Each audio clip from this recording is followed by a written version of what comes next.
홍수는 순식간에 발생해서 굉장한 위력을 발휘할 수 있으며 치명적일 수도 있습니다. 6시 30분쯤에는 저 말이지 물수위가 조금 높아졌다가 다 빠져나가는 그런 평범한 일이 되겠거니라고 생각했죠. 10시가 되었을 때 저는 긴 장화를 신고 물건 몇 개라도 구조하고 몇몇 장비를 더 높은 곳으로 옮기고자 했습니다. 12시에는 물이 엉덩이 높이의 긴 장화 위에까지 찼습니다. 제가 예상했던 가능성 이상으로 훨씬 나빠지겠더군요. 오후 1시가 되어서는 물건 및 소지품 구조를 중단하고 가족 대피 계획을 짜기 위해 돌아왔습니다. 우리는 2시에서 2시 30분경에 구조되었습니다. 이 지역의 수위가 너무 급격히 높아지는 바람에 응급구조요원 중 일부는 여기 오지도 못했습니다.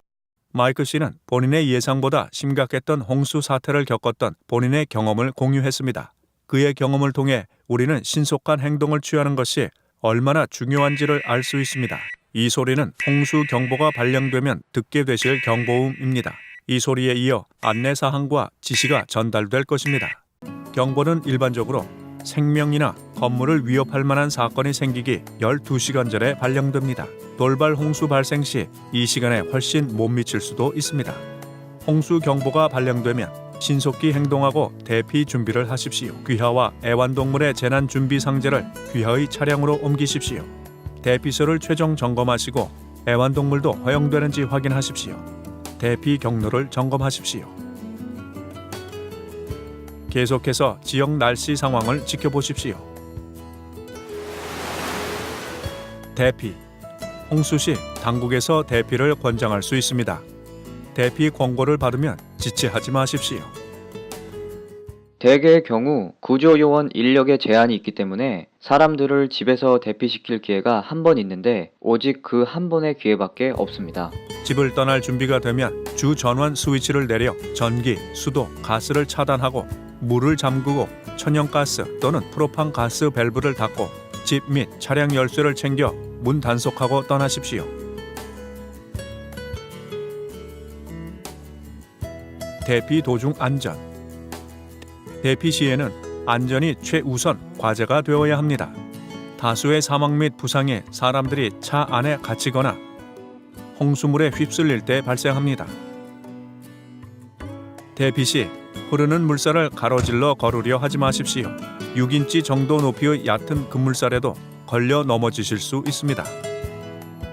고여있는 물을 가로질러 운전하려 하지 마십시오. 물이 2피트만 돼도 대부분의 차량이 떠내려갈 수 있습니다. 급물살을 가로질러 운전하려 하지 마십시오. 노반이 떠내려갔을 수 있습니다.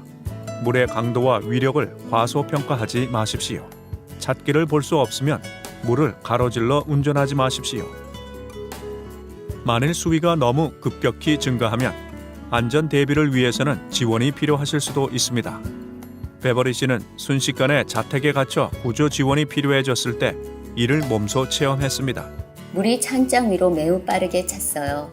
순간적으로 3, 4인치가 올라가는 것을 볼 수 있었죠. 빠져나가야 한다는 것을 알았지만 저는 수영을 못해요. 그 물속으로 나간다는 것 자체가 두렵다는 느낌이 들었어요. 저는 침낭과 베개, 강아지를 챙겨서 조식용 바에 올라가 이 사태가 끝날 때까지 기다릴 준비를 했죠. 만일 홍수 수위가 높아져 집에 갇히게 되면 즉시 가족과 애완동물을 최고층, 다락 또는 필요시에는 지붕으로 대피시키도록 하십시오. 휴대폰을 가지고 가서 지원 요청 연락을 하십시오. 만일 물이 집에 들어왔거나 물에 젖은 상태라면 전기기구는 일체 만지지 마십시오. 요약, 홍수 발생 가능성이 있으면 경계태세를 갖추고 신속 행동을 취할 준비를 하는 것이 중요합니다. 이런 일을 겪은 사람들의 경험에서 교훈을 얻도록 합시다. 이 홍수에서 얻은 가장 큰 교훈 중 하나는 시민들이 대비하도록 할 필요성을 느꼈다는 것입니다. 실제로 우리는 홍수 시의 모든 비상사태에 대응할 만한 수단이 없습니다. 홍수와 맞서 싸우는 동안은 비상수단이 지원되지 않기 때문에 스스로 복원력을 갖추고 자신의 수단에 의지할 필요가 있습니다.